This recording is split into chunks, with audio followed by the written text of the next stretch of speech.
ठीक है, हमारे पे क्वेश्चन है, flow net is drawn for a dam, the total head loss is 6 metre. ठीक है, टोटल हेड लॉस दे रखा है 6 metre, number of potential drop is 10। ठीक है, and length of the flow of the path is 1 metre.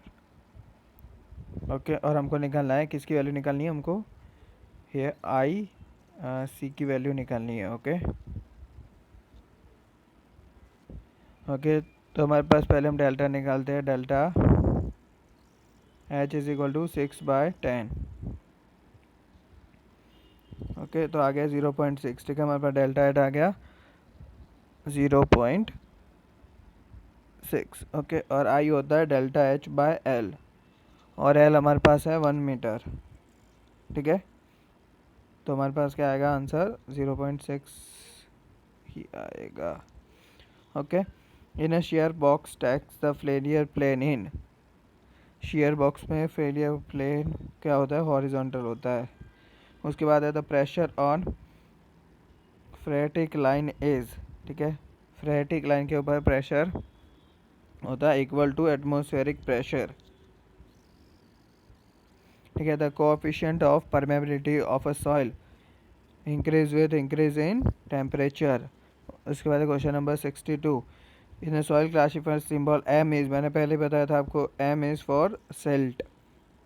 Okay, वापस देखते थे, सिल्ट को हम एस नहीं दे सकते क्योंकि ये एस ऑलरेडी सैंड के पास चला गया था पहले ही, तो इसको सिल्ट का दूसरा नाम है मड, तो उस बीच आपके सिल्ट को एम से रिप्रेजेंट करते हैं। ठीक है,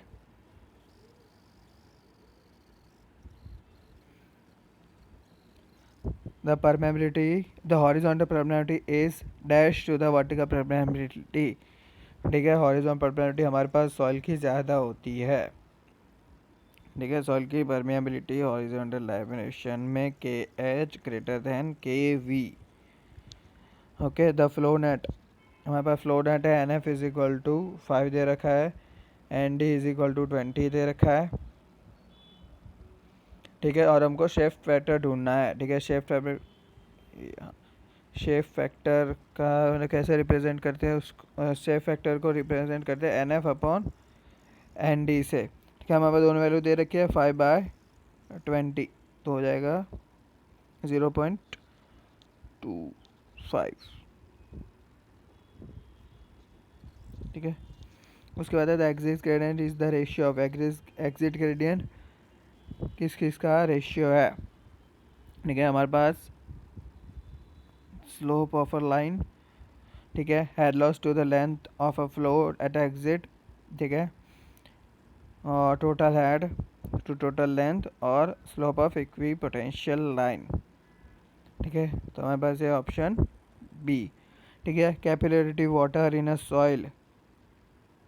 ठीक है, कैपिलरिटी वाटर सॉइल के अंदर क्या होता है, cause negative pore pressure, negative pore water pressure वो देता है सॉइल के ऊपर। ठीक है, उसके बाद है the ratio of unconfined compressive strength of undisturbed sample to the unconfined compressive strength of remoulded is called, sensitivity कहते हैं उसको।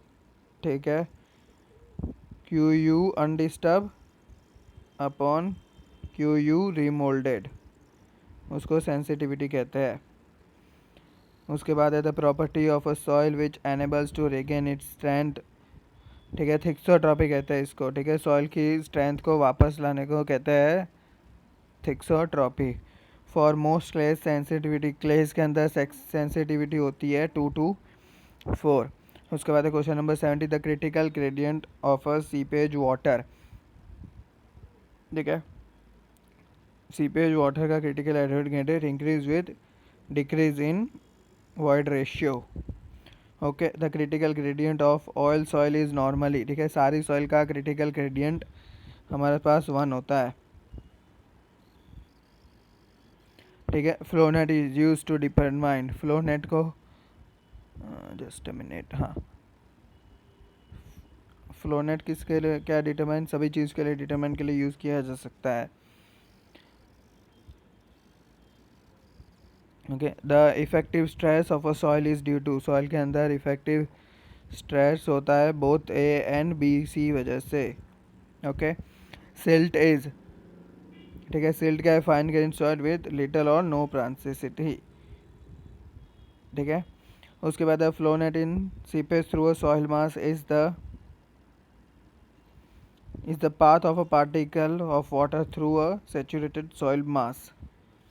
उसके बाद है the ratio between the coefficient of volume change mv and coefficient of permeability k is given by c is equal to m just हाँ okay ये okay, c v is equal to k upon m v gamma डब्ल्यू, ठीक है। Generally book में इसे दे रखा है के की फॉर्म में दे रखता है c v m v gamma डब्ल्यू, ठीक है। उसके बाद है the relation between coefficient of consolidation c v, time factor T v and drainage path h and time t is given by, ठीक है। तो बी आएगा c v t upon h square.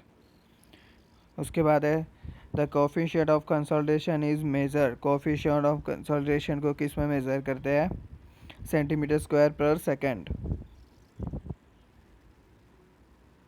ठीक है। The time factor for 25% of consolidation is given bye, okay, time factor for 25% consolidation factor is given bye, देखो इसको देखते हैं अपन, ठीक है। जस्ट मिनट, हाँ, यू लेस देन 60% है पहले तो हमारे पास, ठीक है। अब यू ग्रेटर देन 60 होता है तो उसमें फॉर्मूला अगर होगा, ये लेस देन 60 है तो इसमें दूसरा फॉर्मूला है, ठीक है। Time factor T V is equal to 4 upon pi, sorry एक जस्ट मिनट, हाँ, T V is equal to pi upon 4 U square upon 100, okay. अब इसके अंदर हमको u का वैल्यू दे रखा है 25, ओके। तो pi by 4 into 25 square upon 100, okay. तो पाई को हम एज इट इज़ रहने देना है, ठीक है, पाई को सॉल्व ही नहीं करना है, ओके। तो इसका आंसर आ जाएगा, हम सॉल्व करते हैं, जस्ट मिनट में कैलकुलेटर है, इसको सॉल्व कर देता हूँ। इसका आंसर हमारे पास आएगा option D, pi by 64, okay okay यार, okay. The strength of soil is usually identified by, the strength of soil is usually identified by ultimate shear stress, okay. The increase in the liquid limit comparison index, ठीक है, इसका एक option increase होता है ये बाद में।